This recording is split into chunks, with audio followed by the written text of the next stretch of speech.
milestones in human progress that mark recorded history. In my judgment, this nation's orbital pioneering in space is of such historic stature, representing as it does a vast advancement that will profoundly influence the progress of all mankind. It signals also a call for alertness to our national opportunities and responsibilities. It requires physical and moral stamina to equal the stresses of these times and a willingness to meet the dangers and the challenges of the future. John Glenn, throughout his life, has eloquently portrayed these great qualities and is an inspiration to all Americans. This film, in paying tribute to John Glenn, also pays tribute to the best in American life.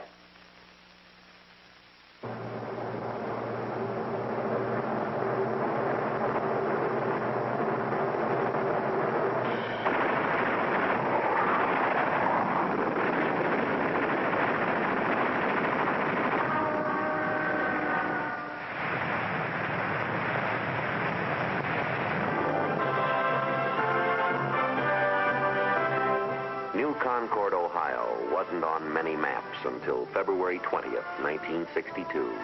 It came to fame in a single day with an American adventure that history will call the John Glenn story.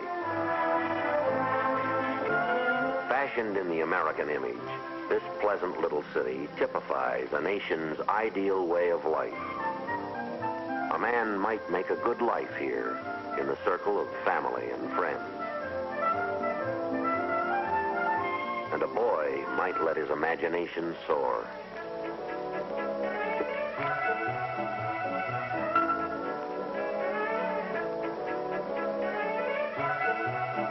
He might explore the wonders of the wide world all about him, life's simple mysteries, with bright discovery daily opening doors to knowledge. He can look away to distant places, to exciting adventures hidden only by the horizon and the future. Like this boy, like boys everywhere, young John Glenn dreamed of the future as he looked to faraway new frontiers. Why, he might even learn to fly.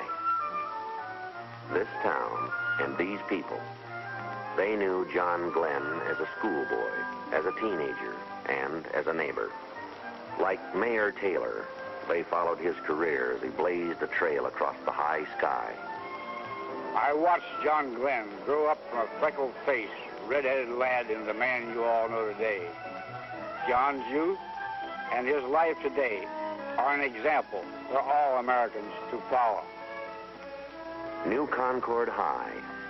Like these youngsters, John attended school here. His principal and teacher was Harford Steele.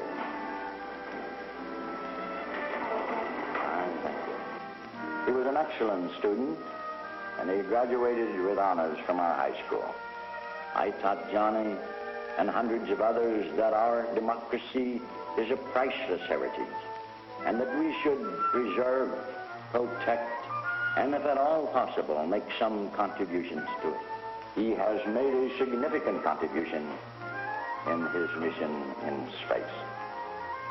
And this fine new school in New Concord, it's the John Glenn High School, with its first graduating class receiving diplomas.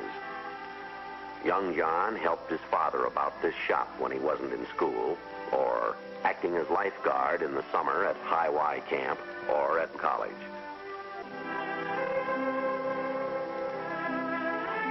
John went on to college at Muskingum, right in New Concord. The high regard of the college is expressed by its president, Dr. Glenn McConaughey. John's conquest of space has captured the hearts and the imagination of all Americans. So have his superb qualities of leadership, moral and physical strength, and emotional stability. John found time for athletics, winning 4 high school letters.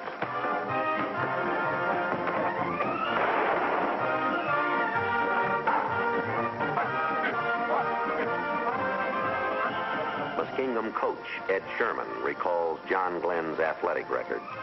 John played football right here on this field. He was captain of his high school team and played center for the college. He has proven the value of teamwork both as an athlete and later as an astronaut. Just like these boys, John took an active part in our physical fitness program. He proved that a good mind and a good body always go together. Campus discussions are inspired by the first orbital flight of an American.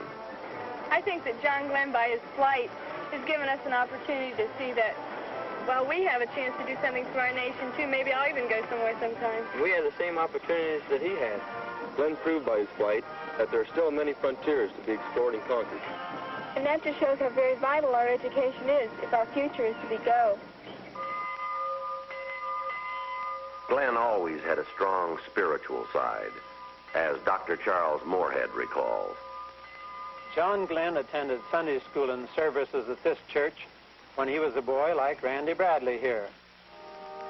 Let's attend services for a moment at John Glenn's church.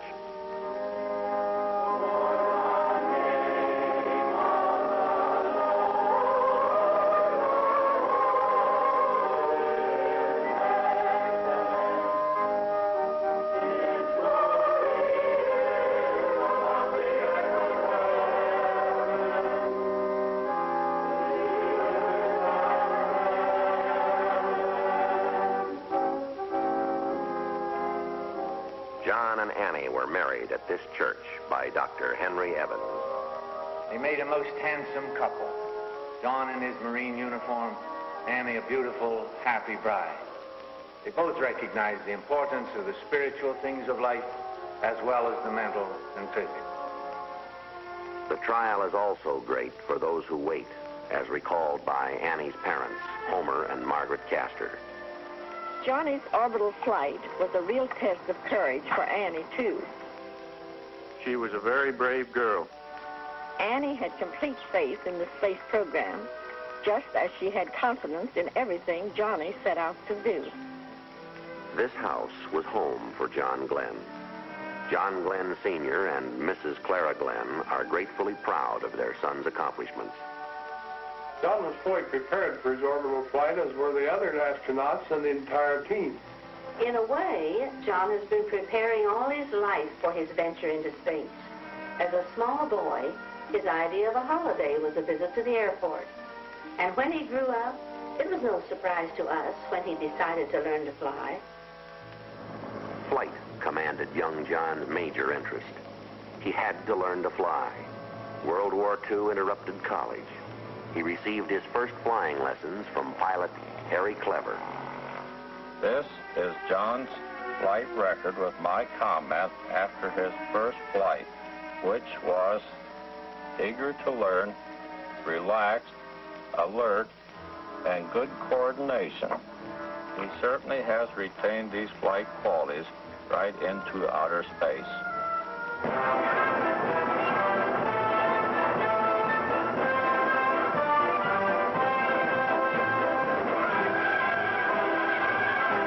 Training at Pensacola and Corpus Christi. Many aviators have won their wings here. Like these cadets, John went on to Corpus Christi, Texas, to learn about airplanes and navigation, with time also for physical conditioning and sports, and for religious inspiration. Like these naval aviators, to win his wings. The Navy's thorough training prepared Lieutenant John Glenn for wartime action in the South Pacific. Flying 59 missions in Corsairs like these, he joined in blasting enemy targets. Until there was peace, and Glenn returned to Corpus Christi as advanced flying instructor until Korea. Major John Glenn came back to combat to fly 90 missions, to shoot down 3 MiGs.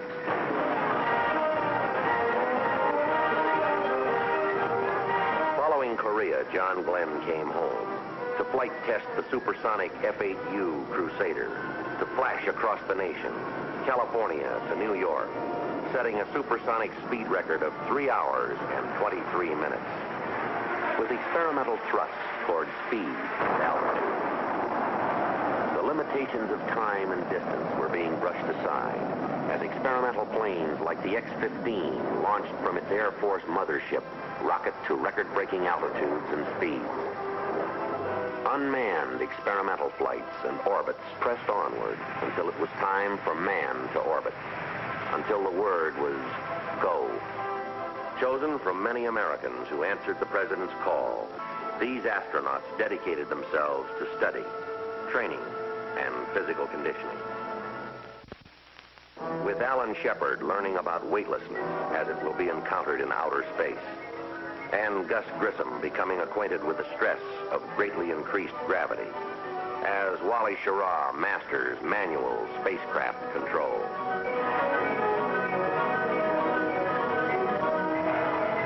3 years of engineering skill and scientific experimentation have gone into this historic Atlas launching. Its component parts have come from countless sources, devised and fabricated by many thousands of technicians in hundreds of United States cities. And this, the motive power, carefully raised to position on its gantry. This, the Atlas, with power to develop 360,000 pounds of thrust, with capability to swiftly lift the spacecraft and its passenger as high as 160 miles, to inject the spacecraft into orbit at 17,500 miles an hour. And now the word is go as the spacecraft is lifted into its position atop the Atlas. This spacecraft, 6 feet across at its widest heat shield end, 10 feet tall, built to withstand heat shield temperatures of 3,000 degrees Fahrenheit as the wind rushes by at more than 15,000 miles an hour. As the astronaut prepares for space flight, for adventure into outer space.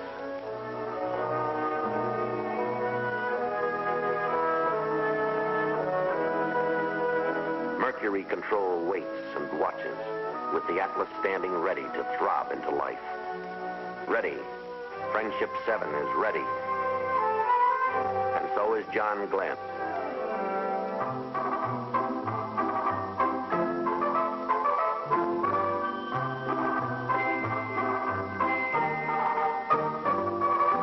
At the gantry, elevators lift Glenn to the 11th level, the spacecraft level.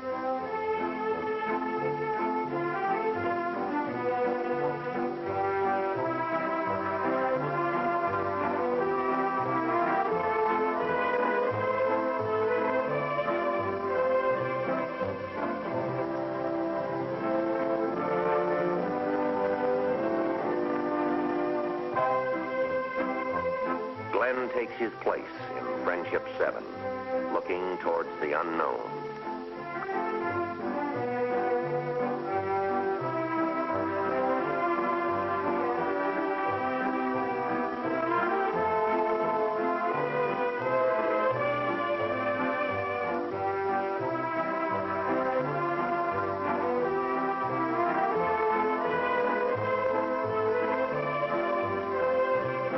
Ready. Mercury Atlas is ready, and so is the astronaut.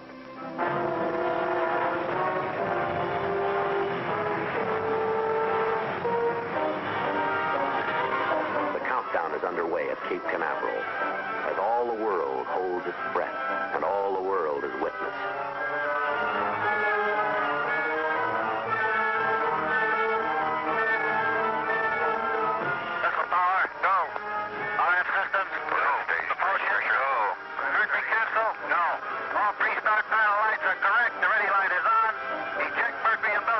Godspeed, John Glenn.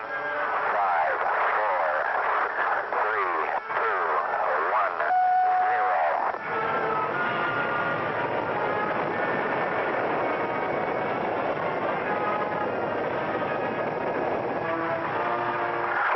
Roger, the clock is operating. We're underway. You're loud and clear. Roger, we're programming and roll okay. A little bumpy along about here.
fine. Capsule is turning around.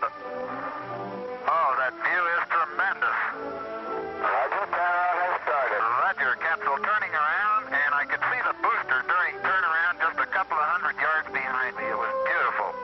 The word is go, and John Glenn is go, and with him go all of mankind's dreams of someday touching the unattainable stars.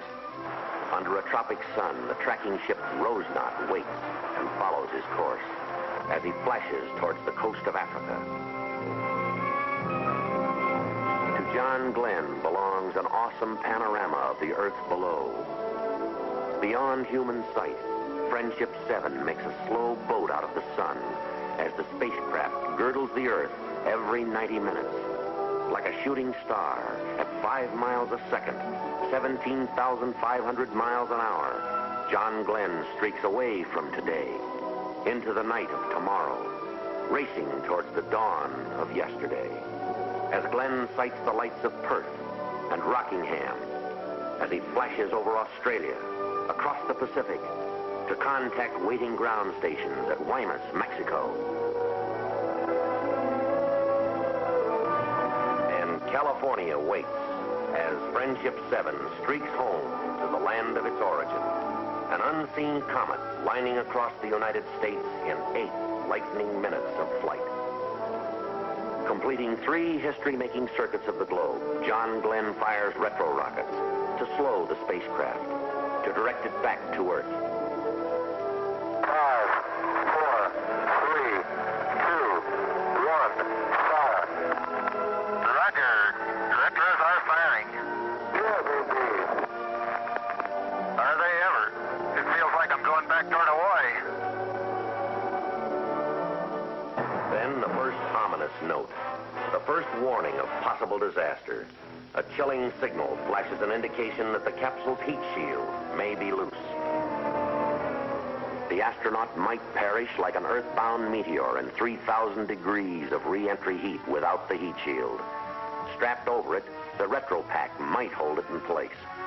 Cape Canaveral makes the decision. This is Texas Capcom Friendship 7. We are recommending that you leave the retro package on through the entire re-entry. As all the world listens and stands still and helplessly hopes, Cape Control shows the way. Using fly-by-wire control for re-entry, John Glenn rides his craft through the vastness of space towards the curving globe beneath. As science in its amazing exactness selects the Caribbean from all the oceans of the Earth to receive Friendship 7 as it blazes into the Earth's atmosphere. This is Friendship 7, a real fireball outside. A fireball. The fiberglass surface of the heat shield is starting to oblate, to melt and vaporize as a glowing electrically charged wake streams back to block off communication as the Earth's atmosphere slows the capsule's descent.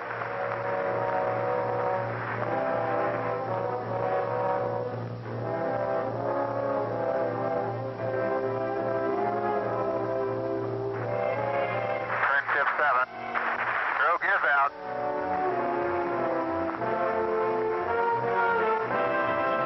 Coming down on 10, snorkels are open. Main chute is on green. Chute is out in reef condition at 10,800 feet and beautiful chute. Chute looks good. Rate of descent has gone to about 42 feet per second. The chute looks very good. Hello, Mercury Recovery. This is Friendship 7. Do you receive? Friendship 7, this is Steelhead. Be advised, I have you visually. Roger. What is your estimate on recovery time? Over. Estimated pickup now at 20 minutes. Over. Landing bag is on green. Friendship 7, ready for impact. Almost down. Here we go.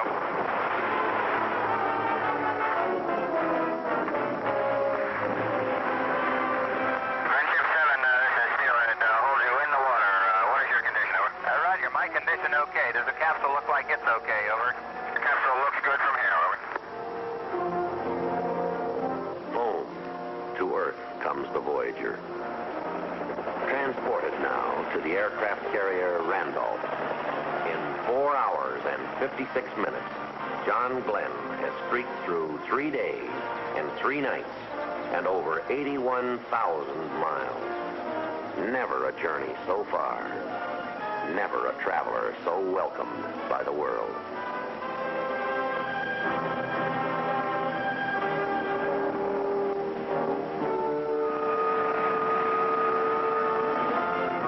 So brief a journey in time.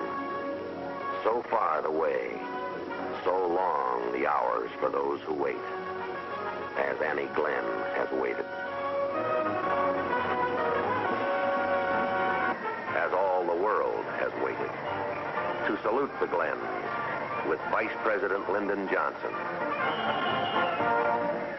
As the President of the United States arrives at Cape Canaveral to be greeted with John and Annie Glenn by the cheers of thrilled lines of proud Americans.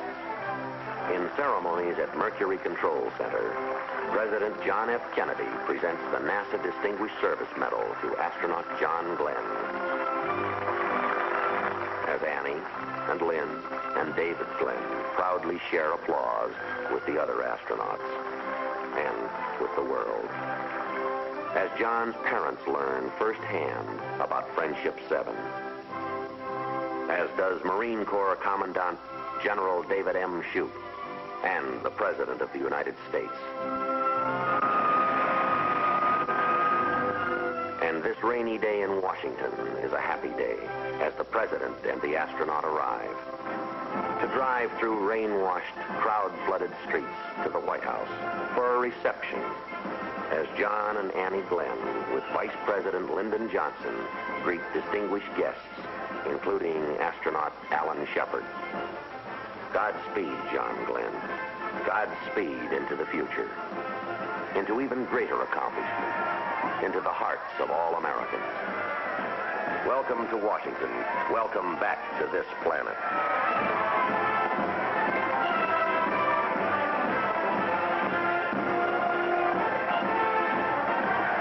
From the nation's capital to the towers of Manhattan to the ticker tape parade of New York, cheering crowds roar a mighty welcome, shared by all Americans, by free people everywhere.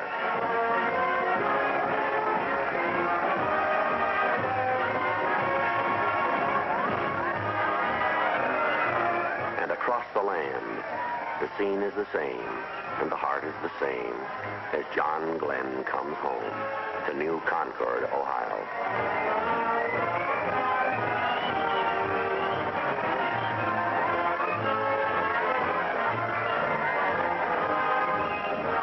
At the Capitol, there's an introduction by the Speaker of the House, the Honorable John McCormick. Members of the Congress, it is a privilege, and I deem it a high honor, to present to you a brave and courageous American, a hero in World War II and in the Korean conflict, who recently, in a most notable manner, added glory and prestige to our country, the first United States astronaut to have achieved orbital flight, Lieutenant Colonel John Herschel Glenn, United States Marine Corps. Colonel Glenn.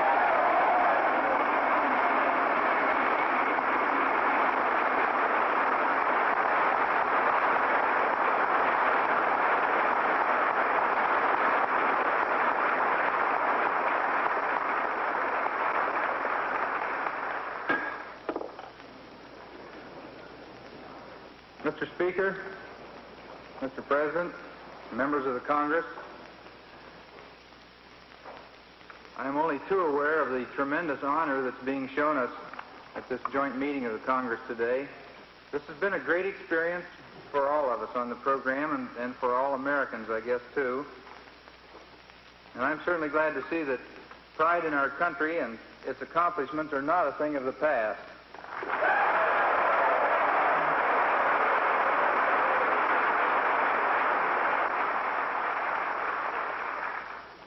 I know I still get a real hard-to-define feeling down inside when the flag goes by, and I know all of you do, too.